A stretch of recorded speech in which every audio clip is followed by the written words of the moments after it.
పవన్ బాబు Mohan charitable trust ను ప్రారంభించారు మాజీ మంత్రి సినీ నటుడు బాబు మోహన్. ఆర్థికంగా వెనుకబడిన వారికి సేవా కార్యక్రమాలు చేస్తామన్నారు. భద్రాద్రి కొత్తగూడెం జిల్లా అశ్వరావుపేటకు చెందిన సమీప అనే యువతి చదువు బాధ్యతలు తీసుకున్నానని తెలిపారు బాబు మోహన్. కూలి పనులు చేస్తూ ఇంజనీరింగ్ పూర్తి చేశానని, ట్రస్ట్ సహకారంతో ఎంటెక్ చదివి ఫారెస్ట్ రేంజ్ ఆఫీసర్ అవుతానని ఆశాభావం వ్యక్తం చేసింది విద్యార్థిని సమీప.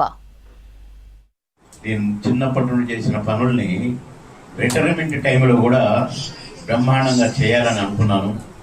దీని ద్వారా విద్య, వైద్యం, ఆర్థికంగా వెనుకబడిన వారికి చేయుత, ఈ 3 కార్యక్రమాలు మెయిన్గా పెట్టుకొని ఈ ట్రస్ట్ పెట్టడం జరిగింది. ఎంతో మంది విద్యార్థులు మొన్న అసెంబ్లీ సెషన్స్లో కూడా చూశాను, ఫీజు రీఎంబర్స్మెంట్ రాక, ఫీజులు గవర్నమెంట్ కట్టి కట్టగా, ఇంట్లో తాహత లేక మంచిగా చదువుకునే వాళ్ళుగా కూడా ఆగిపోయి, పెద్ద చదువుల వరకు వచ్చి కూడా ఆగిపోయి, ఇంజనీర్ల వరకు వచ్చి కూడా ఆగిపోయి, మాస్టర్ డిగ్రీలు చేస్తూ కూడా ఆగిపోయిన వాళ్ళు చాలా మంది ఉన్నారు.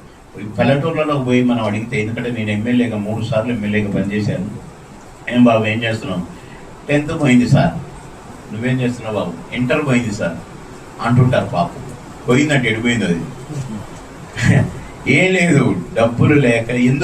ఎందుకు 10th ఆపేసినాం అని అంటే, డబ్బులు లేక సార్ అని చెప్పిన వాళ్ళు చాలా మంది ఉన్నారు. నేను రెసిడెన్షియల్ హాస్టల్స్, నాకు ప్రతి మండలంలో ఒక రెసిడెన్షియల్ హాస్టల్, బీసీలకు హాస్టల్, ఎస్సీలకు హాస్టల్, గర్ల్స్ హాస్టల్ 10 మండలాల్లో పెట్టి కొట్లాడి ముఖ్యమంత్రులు తెచ్చి పెట్టిన రెసిడెన్షియల్ స్కూల్స్ పెట్టిన, జూనియర్ కాలేజీలు పెట్టిన, కాలేజీలు పెట్టిన, పాలిటెక్నికల్ కాలేజీలు పెట్టిన నా కాన్ఫరెన్స్ లో